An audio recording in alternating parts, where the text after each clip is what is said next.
Hello, World History students. We're going to finish up Chapter 5 by talking about Alexander the Great and his influence during the Hellenistic time period. But we must start with his father first. So we're going to talk about Philip of Macedonia, and we're going to talk about Philip's youth. So you're going to use the table that you have on your 5-5 notes, and let's get going. Philip was a Macedonian prince. And an interesting thing happened when he was about a teenager, like about your age. He was kidnapped, placed under house arrest by the city-state of Thebes. He was held there for a couple of years. While he was there, he learned about the military. He learned military strategy. He learned about the phalanx. And he learned it all from the sacred band, which was the most elite fighters of ancient Greece. And they were located in the city-state of Thebes. Now, Philip always admired all things Greek, and when he returned to his home, he is going to develop some of the greatest fighting strategies ever. Okay? And around 359 BCE, he's going to gain the Macedonian throne.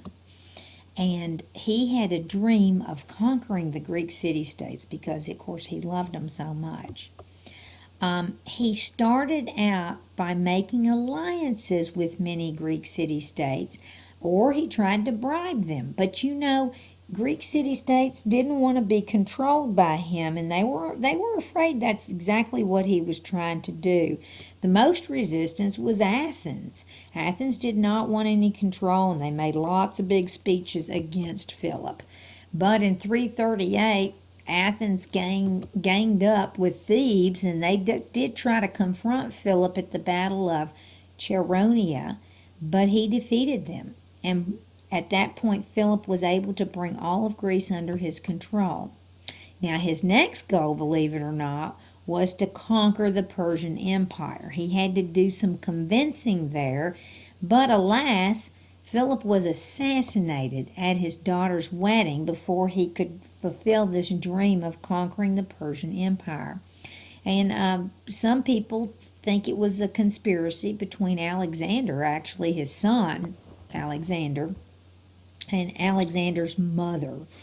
But we'll never know because the slave that assassinated Philip was actually killed very quickly in response to him assassinating Philip. So he was quieted, and no one was ever able to question him about his motives for killing Philip or who put him up to it.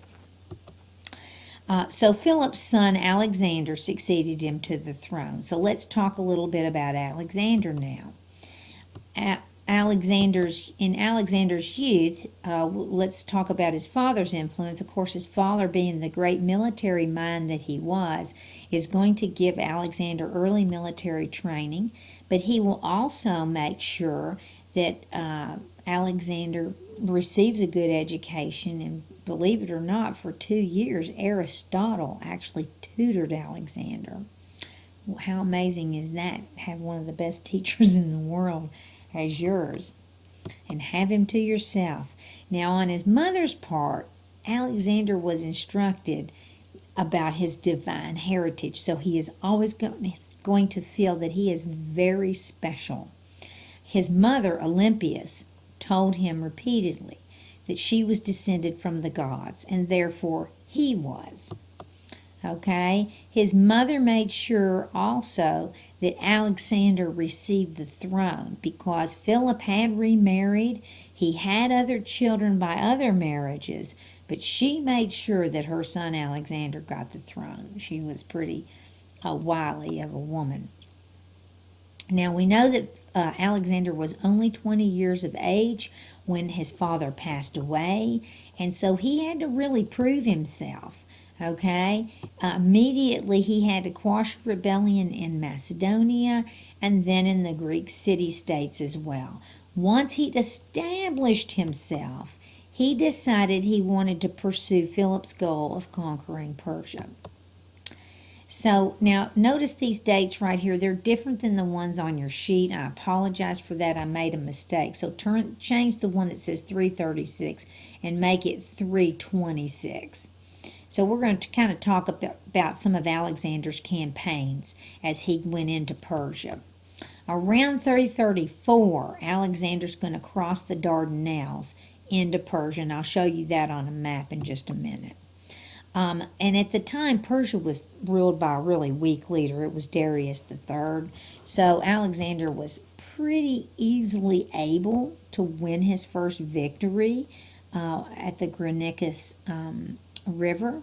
And he had some good strategies. He was a good fighter. His men were extremely dedicated to him. They would follow him anywhere. After that, he's going to conquer Asia Minor, Palestine, Egypt, and Babylon. And by 326, Alexander crossed the Hindu Kush into northern India, where his guys faced war elephants, which were kind of scary. And they were so far from home, and it had been so many years they'd been following Alexander, they were ready to mutiny on him. And they pretty much pushed his move here, and they all retreated. They started back towards Greece and Macedonia. While en route back to their homeland, Alexander met with his death. There's many theories as to how he died. The one that your book puts forward is that he had a sudden fever. I've even heard he was poisoned. I even heard he had maybe been exposed to like some kind of a disease from a mosquito or something like that. I want you to look on page 121 in your textbook, and I want you to message me what it was that Alexander said on his deathbed to his generals. You get that to me, and all I need to tell you now is that in the end, the generals, it's going to be a bloodbath. They're going to fight over all this land, and 3 generals will end up dividing the entire empire into big parts. And this will be prior to the Romans. The Romans are going to start to be powerful, and they're going to move into the area. Now, if you look at the map, just follow my cursor here. This is where he started, and you can see his route all through here, down to Egypt and back out again. And then he's going to go over here, up and around, and over to India. And then this is where they make their retreat. They've got into tons of trouble here. Lost some men, lost supplies, and then continue on this route, and you get right about here is where Alexander died on his way home. So you can see that he never really made it. How about a bonus point if you guys will shoot me another email or message me, how many places do you see on this map alone that were named after Alexander? So let's talk about the impact of what Alexander had done. What's his legacy? Well, it was the spread of Greek culture. And we know that local people are going to assimilate or absorb these Greek ideas. And also the Greeks are going to absorb other traditions, okay? What we call this is Hellenism. Do you see this right here? Or you can call it Hellenistic. But it's basically the blending of Greek, Persian, Egyptian, and Indian cultures, all right? Alexander had encouraged this many times. He had had his men stop and marry Persian women and so on. You know, men had more than one wife back then, more than one wives back then. And Alexander encouraged this because he wanted to blend in with the Persian people.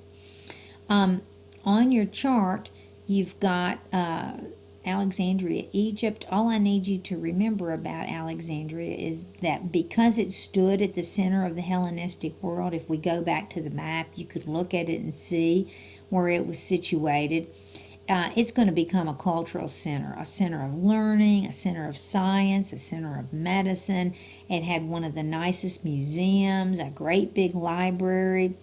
And when Cleopatra is queen of Egypt, she will live in Alexandria. All right. During this time period, women are going to gain a lot of rights. The women of Persia had more rights than the women of Greece. So when you had this cultural diffusion happening, you're going to see that in Greece, women were no longer restricted to their homes. They're going to start to learn how to read and write. They're going to work and have jobs outside the house. And some would even rule, like Cleopatra. Let's talk about, the great minds of the Hellenistic period. And first one is Zeno, who's going to found the philosophy of Stoicism. So make sure you put down that Stoicism is a philosophy that taught people to accept calmly whatever life brought. By the way, Stoicism is going to be very influential in Rome. That's why we talk about it. There were many other philosophies of this time, but Stoicism is going to have a big impact on Rome and Christianity. Now, Pythagoras is another great Hellenistic mind, and we all know he's going to come up with a Pythagorean theorem about the relationship between the sides of triangles. And now we have another mathematician named Euclid. He's going to write one of the greatest textbooks on modern geometry entitled The Elements. Aristarchus is going to theorize about a heliocentric or sun-centered solar system. So you can see that these early Greeks or the Hellenistic men did know that the sun was the center of the solar system. Besides that, there was a fellow by the name of Eratosthenes who was able to calculate accurately the circumference of the earth by realizing that it was round. Did you know how he did this?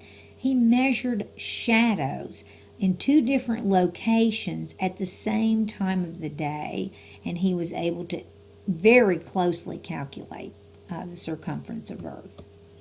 Next, Archimedes, one of the greatest mathematicians who ever lived. He's going to use some of the principles of physics to make practical inventions he's known for, such as levers and pulleys, but he also developed early calculus. And last but not least, a medical doctor, Hippocrates. He did study illnesses and cures, but what he's remembered for today, the next time you go to your doctor's office, look and see if he's got the Hippocratic Oath posted anywhere in his office. But because the Hippocratic Oath is based on the ethical standards for medical care, doctors swear and promise that they will never use their expertise to harm people. And that's the end of your notes. Please make sure that you study the Greek history. We've got a lot of people's names and terms, and go over the map. Make sure you're ready for the test, okay? Talk to you in class.